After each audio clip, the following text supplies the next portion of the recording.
Main मुद्दा है कि नरेंद्र मोदी जी के मित्र अदानी जी के खिलाफ यूनाइटेड स्टेट्स में केस है. In America, that Mr. Adani has broken both American law and Indian law. Prime Minister Modi says doesn't matter if Adani has been indicted in the United States. और रोज हमारे पास main मुद्दा था कि जो अदानी इस देश को लूट रहा है और उसको लूटने जो दे रहे हैं लोग, Adani regarding this bribery case is affecting the entire country. Adani ji की चर्चा से डरती है. अडानी जी को सारे कोल्ड स्टोरेज प्रदेश की सरकार ने नहीं दिए. अडानी जी को सारे कोल्ड स्टोरेज आपकी सरकार ने दिए. अगर भ्रष्टाचार के प्रति जीरो टॉलरेंस है तो अडानी पे बहस तो करो. कर रहे हैं अडानी जी पे बहस करने. इस्तीफा अडानी ने क्यों दिया, इस पर अडानी समूह ने गल्फ न्यूज को जवाब दिया है. देश के सबसे बड़े उद्योगपति गौतम अडानी जी की वाट लग गई है दोस्तों. मोदी जी की वफादारी के इम्तिहान में अडानी आगे निकल गए. गौतम अडानी की अडानीज ने साथियों नमस्कार, मैं हरिश्चंद्र बर्णवाल इस वीडियो में आप सभी का स्वागत करता हूं. इधर अडानी, उधर अडानी, ऊपर अडानी, नीचे अडानी, राहुल वाले अडानी, अखिलेश वाले अडानी, रवीश कुमार वाले अडानी, अभिसार वाले अडानी. कितना बढ़िया है दोस्तों. सिर्फ अडानी अडानी बोल करके अगर अपनी दुकान चल जाए तो इससे बेहतर तो हो ही नहीं सकता. ये तो गजब वाला फॉर्मूला है दोस्तों. लेकिन क्या आप जानते हैं, ये जो अडानी वाला फॉर्मूला है ना दोस्तों, अब कोर्ट का ऐसा डंडा चला है इन एजेंडा धारियों के ऊपर कि अगर मैं सीधे सीधे कहूं तो रवीश कुमार से लेकर ये पूरा का पूरा गैंग रो रहा है, बिलख रहा है. उनको लग रहा है पता नहीं क्या लुट गया, सब कुछ लुट पिट गया है. बस एक नाम लो, बस सारे जो एजेंडाधारी है टूट पड़ते हैं, यूट्यूब चैनल चलने लगता है. लेकिन कल्पना कीजिए दोस्तों, क्या इनके मन में जरा सा भी नहीं लगता होगा कि हम अपने ही देश के एक ऐसे उद्योगपति के खिलाफ विदेशी साजिशों के साथ जुड़कर एजेंडा चलाते हैं. आपको लगता होगा हम एक उद्योगपति को नुकसान पहुंचाते हैं. नहीं दोस्तों, आप देश को नुकसान पहुंचाते हैं. आप इस औद्योगिक घराने से जुड़े उन लाखों परिवारों पर भी एजेंडा चलाते हैं. बिल्कुल ये नहीं सोचते कि उन परिवारों का क्या होगा. आज की कहानी इसी से जुड़ी है दोस्तों, और इसीलिए मैंने आपको एक ट्रेलर दिखाया. मैं अभी आपको दिखाऊंगा. मैं भी कभी कभी सोचता था कि यार ये इतने बड़े उद्योगपति हैं, यार कुछ करते क्यों नहीं, कम से कम लीगल तरीके से जाए तो सही, बताएं तो सही कि भाई तू सच है या मैं सच हूं. वैसे ही ये बर्बाद हो रहे हैं, होने दो, हमें क्या फर्क पड़ता. लेकिन बात दोस्तों सिर्फ एक उद्योगपति की नहीं है. बात इस देश की अर्थव्यवस्था को रोक देने की है.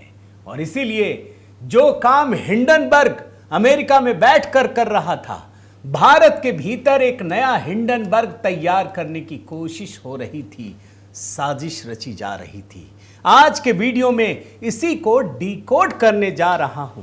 पूरा वीडियो देखिएगा दोस्तों, आपको समझ में आएगा. मैं रोने बिलखने से लेकर कोर्ट के आदेश तक एक एक चीज आपको दिखाने वाला हूं. मैं तो बड़ा खुश हूं. वीडियो देखकर आप भी खुश होंगे. आपके कमेंट की प्रतीक्षा है दोस्तों. और साथ ही आपसे यह भी निवेदन करता हूं कि देखिए, कल प्रधानमंत्री मोदी जी का जो 75वां जन्मदिन था, पूरी दुनिया ने किस शिद्दत से मनाया दोस्तों, और हमने भी इस जश्न में हिस्सा लिया. और जो हमारा गीत है दोस्तों, हैप्पी बर्थडे मोदी जी, जिस तरीके से आप लोगों का प्रेम और स्नेह मिला है, वास्तव में अगर मैं कहूं तो मैं आप सभी को प्रणाम करता हूं. HB मेलोडी को जितना प्यार कल आपने दिया, मैं अभिभूत हूं. तो आप बिल्कुल देखिए, बहुत सारे गाने हैं, मैंने पिंड भी कर दिया है, जरूर देखिएगा. आइए शुरू करते हैं दोस्तों. पहले मैं आपको रोने बिलखने वाली कहानी दिखाता हूं. कभी देखा नहीं मैंने रवीश कुमार को इस तरीके से रोते बिलखते हुए. हालांकि ऐसा ठीक नहीं है, लेकिन करें क्या. ये लोग दोस्तों एक सैडिस्टिक नेचर के आदमी हैं. मतलब इस देश की अर्थव्यवस्था डूबती है तो ये खुश होते हैं। इस देश की अर्थव्यवस्था के ऊपर कोई साजिश रची जाती है तो ये गदगद हो जाते हैं। आज मामला पलट गया है। मैं आपको एक एक करके दिखाता हूं। रवीश कुमार का ही शुरू करता हूं। आप सिर्फ देखते जाइए, पढ़ते जाइए और कमेंट भी करते जाइएगा। अफसोस, उन्हें पता है कि सैकड़ों चैनल से वो असर पैदा नहीं कर सकते जो एक छोटा यूट्यूबर कर सकता है। इतना ही पैसा है तो यूट्यूब ही जाकर खरीद लो। बहुत बढ़िया। हम वैसे तो मैं गदगद हूं। हम जैसे यूट्यूबरों की जिस तरीके से एक गूंज है, धमक है दोस्तों, ये हमारी नहीं बल्कि आपकी है। लेकिन कहानी जैसे ही आप आगे जाकर बढ़ेंगे ना, तब आपको समझ में आएगा ये क्यों लिख रहे हैं, ये क्यों इतनी भड़ास है मन में, इतना जहर क्यों है कि इतना ही पैसा है तो यूट्यूब जाकर खरीद लो। किसके लिए कहा जा रहा है? आगे बढ़िए, देखिए ये कल ही का है सारा ट्वीट जो मैं आपको दिखा रहा हूं। 17 सितंबर यानी प्रधानमंत्री मोदी का जन्मदिन कैसे मनाया होगा रवीश कुमार ने, मैं जरा दिखाता हूं। 17 सितंबर को प्रधानमंत्री मोदी अपने जन्मदिन पर केक काटेंगे। केक नहीं काटते, लेकिन रवीश कुमार झूठ फैलाते हैं, उनको कोई फर्क नहीं पड़ता। प्रधानमंत्री मोदी अपने जन्मदिन पर केक काटेंगे और यूट्यूबर अडानी पर अपना वीडियो डिलीट करेंगे। सूचना प्रसारण मंत्रालय ने सही दिन चुना है। लोकतंत्र में आलोचना का सम्मान करने वाले प्रधानमंत्री के जन्मदिन पर डिलीट करने का आदेश जारी किया है। इतना तो समझ गए होंगे कि वीडियो डिलीट करना है, लेकिन आदेश किसका है यहां भी झूठ बोल गए रवीश कुमार। अभी रोते हुए देखिए आगे, आपको पूरी कहानी समझ में आएगी। आगे बढ़िए। आज के भारत की माय मोदी स्टोरी। मुझे भी यूट्यूब ने सूचना भेजी है कि अडानी पर बने वीडियो खुद हटा लूं या फिर वो हटा देगा। सूचना मंत्रालय ने कई लोगों और संस्थाओं को नोटिस जारी किया है। इसमें news laundry, the buyer, Dhruv Rathee, अभिसार, अजीत अंजुम, आकाश बनर्जी सबके वीडियो लिंक हैं। कुल 138 वीडियो हटाए जाने हैं। इंस्टाग्राम पर भी पोस्ट किए गए वीडियो हटाने होंगे। आज अडानी वीडियो टेक डाउन दिवस है। अगर कोई यूट्यूबर इसी पर वीडियो बनाए कि अडानी पर बने 138 वीडियो टेक डाउन करने के आदेश दिए गए हैं, तो क्या उनके वीडियो भी टेक डाउन किए जाएंगे? एक बात पूछता हूं दोस्तों, मान लीजिए ये फैसला ना आता तो क्या ये मोदी की तारीफ करते? कभी नहीं करते। ये नया जहर निकालते, कुछ नया ढूंढते। आइए और आगे बढ़िए। सब 17 सितंबर के ही ट्वीट हैं। मैंने ऐसे ही नहीं कहा कि रवीश कुमार आखिर अचानक से रोने बिलखने क्यों लगे। ये देखिए, 17 सितंबर का दिन भारत के इतिहास में अडानी वीडियो टेक डाउन दिवस के रूप में मनाया जाना चाहिए। यूट्यूबरों पर विजय प्राप्ति के उपलक्ष्य में महान अडानी भी अपने चैनलों पर कार्यक्रम कर सकते हैं, मोमबत्ती प्रज्वलन के साथ पथ संचलन कर सकते हैं। जन्मदिन की पूर्व संध्या पर सूचना प्रसारण मंत्रालय ने ब्ला ब्ला भारत के लाखों यूट्यूबर प्रधानमंत्री को तो शुभकामनाएं भेजे ही, अडानी जी की तस्वीर के सामने भी क्या बोलूं मैं। आप जानते हैं ना, जब हिंडनबर्ग जहर फैला रहा था भारत की अर्थव्यवस्था के खिलाफ, मैं बिल्कुल नहीं कहता अडानी के खिलाफ, तो ये जनाब क्या कर रहे थे, कहीं हिंडन नदी में जा करके, जहां हम लोग रहते हैं, ए हिंडनवा हिंडनवा यही कर रहे थे। ऐसे ही रोने बिलखने के दृश्य सामने नहीं आए हैं दोस्तों। जरा मैं कुछ और यूट्यूबरों का दिखाता हूं। अभिसार शर्मा, पहले अडानी ग्रुप ने मेरे खिलाफ क्रिमिनल डिफेमेशन केस दायर किया है, उस शो को लेकर जिसमें पहले ही असम सरकार ने केस लगाए। उसके बाद मुझे यूट्यूब से वीडियो टेक डाउन का मेल आया है कोर्ट ऑर्डर के आधार पर। चलिए अभिसार जी, बहुत बहुत धन्यवाद, आपने कम से कम ये तो बता दिया कि ये कोर्ट का ऑर्डर है। इसमें मेरे, ध्रुव, रवीश, आकाश, अजीत अंजुम और दीपक शर्मा के सभी अडाने वाले वीडियो शामिल हैं। इसी तरीके से रोना गाना दोस्तों इन सब ने किया है। मैं एक आध एग्जाम्पल दिखा ही देता हूं, जैसे देशभक्त, इनका तो अंदाज ही अलग है। ये गजब खोजी पत्रकारिता करते हैं भैया, लेकिन एक ही तरफ दिखता है, दूसरी तरफ नहीं दिखता इनको, सिर्फ एक ही एंगल से। मोदी जी में तो लाख बुराई है। मतलब राहुल में कुछ भी हो, अच्छाई के अलावा कुछ नहीं दिखता। वो शोले वाला फिल्म है ना, जिसमें धर्मेंद्र के लिए वो चाची बोलती है कि ये है लेकिन सब अच्छा है। वो राहुल वाले अंदाज में इनके पास रहता है, लेकिन मोदी जी के लिए सिर्फ जहर। और अडानी तो खैर छोड़ ही दीजिए, आगे बढ़िए। ये है दीपक शर्मा। अब इन्होंने थोड़ा सा आगे का एंगल लिया है। क्या अदालत में बिना तलब किए, बिना नोटिस दिए, बिना सुने आपको कोई फैसला ईमेल भेजकर सुनाया जा सकता है? क्या आपको कुछ ही घंटों के भीतर अडानी पर किए गए सारे वीडियो डिलीट करने के आदेश दिए जा सकते हैं? ये सीधा पूछ रहे हैं। रात 11:30 बजे मुझे ईमेल से आदेश दिए गए कि मैं अडानी ग्रुप से जुड़े 11 वीडियो डिलीट कर दूं। अब पता चला है कि ऐसे निर्देश अभिसार, रवीश, ध्रुव राठी, अजीत अंजुम, प्रज्ञा, देशभक्त, न्यूज लॉन्ड्री सभी चैनलों को दिए गए, मुझे नहीं दिया गया। अब एक बात सोचिए दोस्तों, ये दीपक शर्मा कह रहे हैं कि बिना तलब किए, बिना नोटिस दिए, बिना सुने कोई फैसला हो सकता है। क्यों दीपक शर्मा बाबू, जरा आप ही बताइए कि आप एक तरफा जिस तरीके से अडानी के खिलाफ जहर उगलते हैं, क्या आप कुछ पूछते हैं? कभी आपने चिट्ठी लिखी है अडानी को? और आपको जवाब भी कोई क्यों दे? आपका तो दुकान ही, आपकी दुकान ही ऐसे चलती है कि अडानी को गाली दो, आपकी दुकान चलने लगती है। अभी आप सिर्फ देखते चले जाइए दोस्तों। मैं दावे के साथ कह रहा हूं, आपको इस वीडियो में इतनी बड़ी कहानी, इतनी बड़ी साजिश, और मैं तो सैल्यूट करता हूं कि कम से कम उद्योगपतियों को ना इस मामले में भी कुछ काम जरूर करना चाहिए। अब देखिए, ये जनाब हैं परंजॉय गुहा ठाकुरता। इनका तो मामला ही अलग है, इनके नाम पे तो पूरा केस ही है सारा कुछ।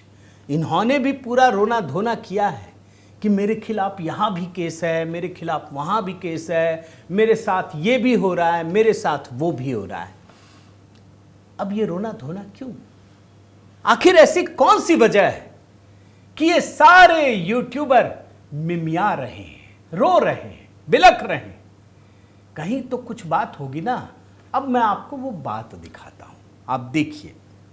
ये देखिए, अडानी की कंपनी के खिलाफ फर्जी खबर पर कोर्ट सख्त रोक लगाते हुए कहा, तुरंत हटाएं ऐसा कंटेंट। ये मोदी जी का आदेश नहीं है दोस्तों, ये मोदी सरकार का भी आदेश नहीं है, ये सूचना मंत्रालय का भी आदेश नहीं है। जैसे ये यूट्यूबर जो जिनको बोलते हैं ना, हम इधर वाले को तो गोदी मीडिया बोलते हैं, अब इनको क्या कहा जाए, लेकिन हम तो यूट्यूबर ही कहेंगे।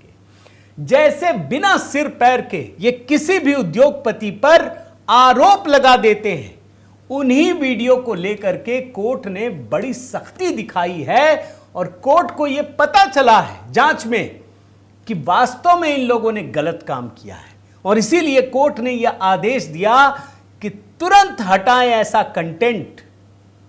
और आपको जानकर यह आश्चर्य होगा दोस्तों, बड़े गौर से सुनिएगा कि कोर्ट के आदेश के बाद भी इनमें से किसी भी यूट्यूबर ने अपने कंटेंट को नहीं हटाया। और आखिर में कोर्ट के आदेश को पालन करने के लिए कि भैया हमारे देश की अदालत का भी ये सम्मान नहीं करते हैं, तब जाकर केंद्र सरकार को यह कहना पड़ा कि जो कोर्ट ने आदेश दिया है वो वीडियो तो हटा दो। 138 वीडियो, 83 इंस्टाग्राम पोस्ट, तब जाकर कहा कि इसको हटाना ही पड़ेगा। मामला क्या है दोस्तों, जानना चाहते हैं ना? जरा देखिए। इसलिए देखिए ताकि अगली बार से जब ये एजेंडाधारी फिर से इस देश के किसी भी उद्योगपति के खिलाफ अगर जहर फैलाएं, अगर उसके खिलाफ एजेंडा चलाएं, तो आपको और मुझे ये पता चल सके कि इसके पीछे कोई ना कोई हित काम कर रहा है, कोई ना कोई स्वार्थ काम कर रहा है। जरा देखिए, मैं आपको बताता हूं। यह मामला है दोस्तों दिल्ली की एक अदालत का, रोहिणी अदालत। जज कौन है? वरिष्ठ सिविल जज अनुज कुमार सिंह। मामला, इसमें वादी कौन है? वादी है गौतम अडानी की कंपनी अडानी एंटरप्राइजेस लिमिटेड। और प्रतिवादी कौन है, नाम सुनिए। परंजॉय गुहा ठाकुरता, रवि नायर, अबीर दास गुप्ता, आया स्कंत दास, मैंने तो नई नाम सुना, आयुष जोशी, मैंने इनका भी नाम नहीं सुना, Bob Brown foundation, dreamscape network international private limited, GetUp limited, domain directors private limited और जॉन डो। आरोप क्या है यह भी सुनिए। अडानी एंटरप्राइजेस लिमिटेड ने यह आरोप लगाया दोस्तों, 3 वेबसाइट की बात की है, paranjoy.in, adaniwatch.org और adanifiles.com.au। इस पर जितने भी पोस्ट प्रकाशित होते हैं वो सब के सब अडानी कंपनी को नुकसान पहुंचाने के लिए, उसके सम्मान को गिराने के लिए, उनके पूरे के पूरे औद्योगिक गतिविधियों को चौपट करने के लिए किए जाते हैं। और आप जानकर आश्चर्य करेंगे दोस्तों, दिल्ली की रोहिणी कोर्ट में सुनवाई हुई, देखा गया कि अडानी ने जो आरोप लगाया अडानी ग्रुप ने कि ये क्या वास्तव में मान हानिकारक सामग्री है या नहीं है, और कोर्ट ने एकदम से सामने सामने प्रत्यक्ष रूप से यह पाया कि इन लोगों ने गलत काम किया है। इन लोगों ने अडानी को नुकसान पहुंचाने के लिए एक तरीके से कारपेट बॉम्बिंग की है। जो काम वहां हिंडनबर्ग कर रहा था वही काम ये लोग यहां कर रहे थे। और अदालत तभी सख्त हुआ दोस्तों, और अदालत ने साफ साफ कहा, मैं आपको जरा कोट अनकोट में पढ़ता हूं, जहां तक लेख पोस्ट गलत, असत्यापित और प्रथम दृष्टिया मान हानिकारक प्रतीत होते हैं, प्रतिवादी संख्या 1 से 10 को निर्देश दिया जाता है, सारे लोग जिनके नाम ले रहा हूं, कि वे अपने अपने लेखों, सोशल मीडिया पोस्ट, ट्वीट, जो भी मान हानिकारक पोस्ट है उसको तुरंत हटा दें। और उन्होंने ये संभव दिया कि इस आदेश की तिथि से 5 दिनों के भीतर ऐसा करना है। मैं तो कोर्ट को धन्यवाद देता हूं दोस्तों, इतना सुविधाजनक। 6 तारीख को यह हुआ था मेरे ख्याल से, हां 6 सितंबर को, और 5 दिन दिया यानी 11 तारीख तक कि आप खुद से चुनिए और खुद से हटा दीजिए। आप चाहते तो प्राइवेट कर देते, लेकिन ये बड़े लोग हैं दोस्तों, अडानी वडानी क्या है, कुछ नहीं है, अरे छोटे मोटे लोग हैं। रवीश कुमार भैया मैग्सेसे अवार्ड, और सारे लोग, कितना बड़ा गैंग है आप सोचिए भाई, भारत सरकार को पानी पिला दे। ये अडानी वडानी क्या है, इन लोगों ने पोस्ट नहीं हटाया गया। और जिन लोगों को आदेश दिया गया था ना दोस्तों, मैं पत्रकारों के नाम बताता हूं, परंजॉय गुहा ठाकुरता, रवि नायर, अबीर दास गुप्ता, आयुष्कांत दास, आयुष जोशी। अच्छा, आपको मैं कुछ चीजें और बताता हूं। 3 वेबसाइट का नाम लिया था ना, एक तो परंजॉय गुहा ठाकुरता के नाम से ही है, paranjoy.in, ये अपनी नाम से वेबसाइट चलाते हैं, अपने ही नाम से। मोदी जी के खिलाफ सिर्फ और सिर्फ नैरेटिव बनाते हैं और कोई काम नहीं करते। और 2 वेबसाइट दोस्तों आप देखिए, adaniwatch.org, ऑस्ट्रेलिया के बॉब ब्राउन फाउंडेशन चलाता है। कल्पना कर सकते हैं दोस्तों, सिर्फ एक कंपनी के नाम से, सिर्फ एक कंपनी के नाम से, adaniwatch.org, यानी ये ऑस्ट्रेलिया का जो बॉब ब्राउन फाउंडेशन है, इसका पेट ही अडानी को गाली देने से भरता है। ये दुनिया में कहीं नहीं हो सकता, कहीं नहीं हो सकता दोस्तों। आप किसी भी देश के किसी उद्योगपति के नाम पर दूसरे देश में एक वेबसाइट बना लीजिए, वो नोच करके खा जाएंगे, यही सच्चाई है। लेकिन यह बड़ा दुर्भाग्यजनक है कि इस देश का एक उद्योगपति जो लाखों लोगों को नौकरी देता है, रोजगार देता है, उसके खिलाफ ऑस्ट्रेलिया का एक फाउंडेशन न्यूज बनाता है और सिर्फ उसी के नाम से बनाता है। क्यों बनाता है?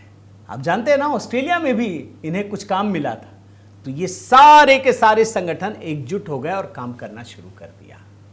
अब आप खुद सोचिए दोस्तों, अरे छोड़िए दूसरे लोगों को, ये क्या इतनी समझ भी नहीं आती कि ऑस्ट्रेलिया में कोई अडानी के नाम से वेबसाइट चला रहा है? क्या चला रहा होगा? क्या भारत की अदालतों पर आपको विश्वास नहीं है? लेकिन नहीं, ये एजेंडा चल रहा था दोस्तों। ये भी एक वेबसाइट है, एक और वेबसाइट है, तीसरी वेबसाइट, ये भी बॉब ब्राउन फाउंडेशन के नाम से ही चलता है। ऑस्ट्रेलिया की एनवायरमेंटल जस्टिस ऑस्ट्रेलिया संस्था चलाती है, और इसका भी नाम देखिए, adanifiles.com.au, ऑस्ट्रेलिया से चलता है। न्यायालय को ज्यादा टाइम नहीं लगा दोस्तों, देखते ही समझ में आ गया कोर्ट को कि यार ये तो सिर्फ एक उद्योग को बर्बाद करने की कोशिश नहीं है, ये तो पूरे सिस्टम को तहस नहस करने की कोशिश है ये। और इसीलिए कोर्ट ने सीधे सीधे दोस्तों, मैं आपको कोर्ट का जो फैसला है ना वो आपको दिखा रहा हूं, और मैं हिंदी में कुछ चीजें पढ़ता हूं, मैं कोट अनकोट में। इस स्तर पर प्रतिवादी संख्या 1 से 9 को निष्पक्ष, सत्यापित और प्रमाणित रिपोर्टिंग और ऐसे लेखों, पोस्टों, यूआरएल को होस्ट, संग्रहित, प्रसारित करने से रोकने का एक व्यापक आदेश जारी करने के बजाय प्रतिवादी संख्या 1 से 10 को वादी के बारे में असत्यापित, अप्रमाणित, प्रत्यक्ष रूप से मानहानिकारक रिपोर्टों को प्रकाशित, वितरित और प्रसारित करने से रोकना न्याय के हित में होगा, जो कथित रूप से वादी की प्रतिष्ठा को धूमिल करता है। यह कोर्ट का आदेश है दोस्तों, यह मोदी जी का नहीं है, यह मोदी सरकार का भी नहीं है, यह सूचना प्रसारण मंत्रालय का भी नहीं है, यह कोर्ट कह रही है। लेकिन ये जो लेफ्ट लिबरल गैंग है ना, वो उसका विश्वास किसी पे नहीं है। कोर्ट कचहरी, चुनाव आयोग, सीएजी, सुप्रीम कोर्ट, राष्ट्रपति, किसी पर विश्वास नहीं है। अगर इनके विपरीत, सोच के विपरीत कोई फैसला आता है तो ये सबको धूमिल करने में लग जाते हैं। और तब जाकर कोर्ट ने यह आदेश दिया दोस्तों। अडानी एंटरप्राइजेस ने क्या आरोप लगाया, जो मुकदमा किया था, सुनिए। इसने यह आरोप लगाया कि कुछ पत्रकारों, कार्यकर्ताओं और संगठनों ने कंपनी की प्रतिष्ठा को नुकसान पहुंचाया है और इसके हितधारकों को अरबों डॉलर का नुकसान पहुंचाया है। आपको क्या लगता है, मान लीजिए अडानी कंपनी डूब जाए तो क्या सिर्फ अडानी डूबेंगे? नहीं भाई, वो लाखों शेयर धारक जिन्होंने अपना विश्वास जताया है वो भी डूबते हैं। और अगर एक पूरी कंपनी डूबती है ना तो देश की अर्थव्यवस्था की रफ्तार भी रुकती है। और यही बात अडानी एंटरप्राइजेज अदालत में तर्क देते हैं कि ये भारत विरोधी हितों से जुड़े हुए हैं और लगातार अडानी एंटरप्राइजेज की बुनियादी ढांचा और ऊर्जा परियोजनाओं को निशाना बना रहे हैं। अडानी एंटरप्राइजेज ने दोस्तों अदालत को क्या कहा, मैं जरा वो भी बताता हूं, कोट एंड कोट में पढ़ रहा हूं। यह भी कहा गया है कि भारत के लिए महत्वपूर्ण संसाधनों को सुरक्षित करने के उद्देश्य से अडानी के ऑस्ट्रेलियाई परिचालन में तनाव, देरी और बार बार बाधाएं आई, जिससे ऐसे पत्रकारों, कार्यकर्ताओं, संगठनों के हस्तक्षेप के कारण विकास की समय सीमा पीछे चली गई। इसी मुकदमे में हिंडनबर्ग की रिपोर्ट का भी हवाला दिया गया है। क्या हम भूल गए दोस्तों कि भाई हिंडनबर्ग ने किस तरीके से, जब अडानी को अमेरिका में अपना वो लॉन्च करना था, ठीक उसी समय कि इनको पैसे ना मिल सके और जमा किए हुए पैसे वापस करने पड़े, तब जाकर हिंडनबर्ग की रिपोर्ट आई थी। क्यों? सिर्फ इसलिए दोस्तों कि अडानी की पूरी के पूरे सिस्टम को रोका जा सके, उसको खत्म किया जा सके। और अदालत ने इस बात को महसूस किया। क्या हम भूल गए कि क्यों हिंडनबर्ग बंद हो गया? सिर्फ एक अडानी के लिए यह कंपनी खड़ी हुई, और जैसे ही वहां ट्रंप की सरकार आई, समझ में आ गया कि ये लेफ्ट लिबरल गैंग को तबीयत से सुधारने वाले हैं, पूरी कंपनी बंद हो गई। आप कल्पना कर सकते हैं। और इसीलिए दोस्तों अदालत ने साफ साफ अपने आदेश में कहा कि 5 दिन का वक्त है, सारे कंटेंट हटा लीजिए। इन एजेंडाधारियों ने नहीं किया और आखिरकार भारत सरकार को, मतलब सूचना प्रसारण मंत्रालय को 16 सितंबर को YouTube और बाकी सोशल मीडिया को यह कंटेंट हटाने के आदेश देने पड़े। भाई सरकार तो कोर्ट के आदेश का पालन करेगी ना।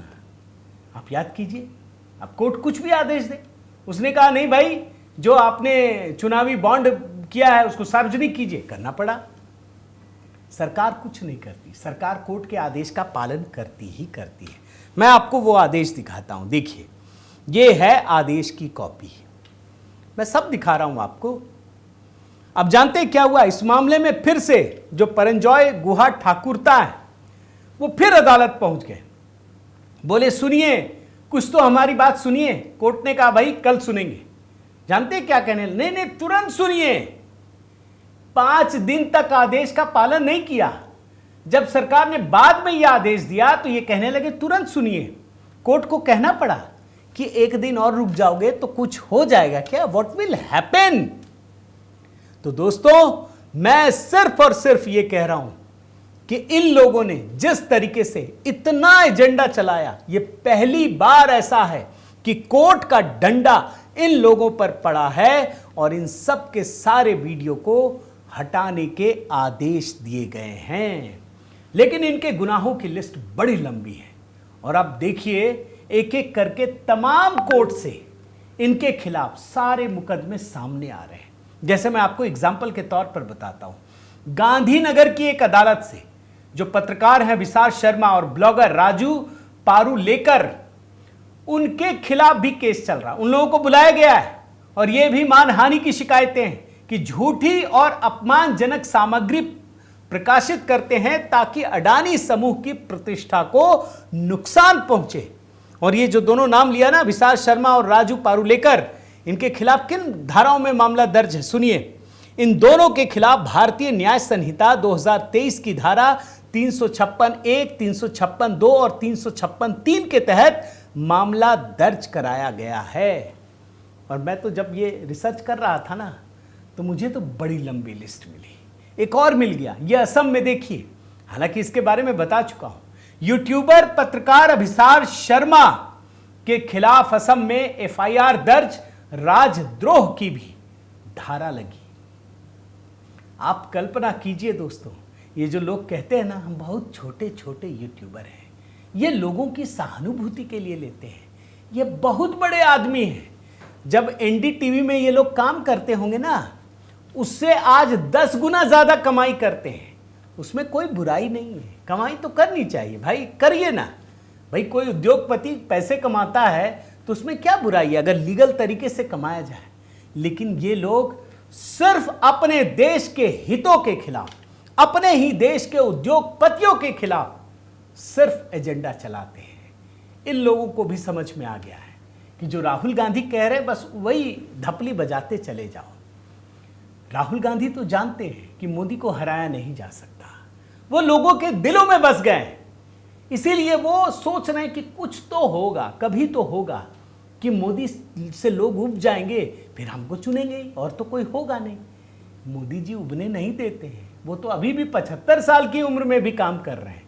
तो दोस्तों मैं आपसे निवेदन करता हूं, आप जरूर कमेंट करके बताइएगा कि कोर्ट ने जो ये फैसला दिया है रवीश कुमार से लेकर अभिसार शर्मा तक, और जितने भी ये लोग हैं वो सही हैं, गलत हैं। आप क्या सोचते हैं? आपके कमेंट की प्रतीक्षा है दोस्तों। और आपसे निवेदन भी करता हूं कि इस वीडियो को अधिक से अधिक लोगों तक पहुंचाइए, शेयर कीजिए, लाइक कीजिए, बेल आइकन दबाइए। अगर आपने चैनल सब्सक्राइब नहीं किया है तो ज़रूर कीजिए। और हाँ दोस्तों, मैं तो खुलेआम बोलता हूँ, प्रधानमंत्री मोदी से तो अपने को बड़ा प्रेम है, इसमें कहीं दो मत नहीं है। मैं राष्ट्रवादी हूँ, मैं ना इधर हूँ ना उधर हूँ। जो राष्ट्र के साथ है उसी के साथ हूँ। और राष्ट्र के साथ अगर प्रधानमंत्री मोदी 75 वर्ष पूरे कर रहे हैं तो गीत बनाना तो बनता है ना। HB मेलोडी इसीलिए बनाया है दोस्तों, ज़रूर देखिएगा इस गीत को। Happy birthday Modi ji. अपना प्रेम और स्नेह बनाए रखिए। बहुत बहुत धन्यवाद। जय सिया राम।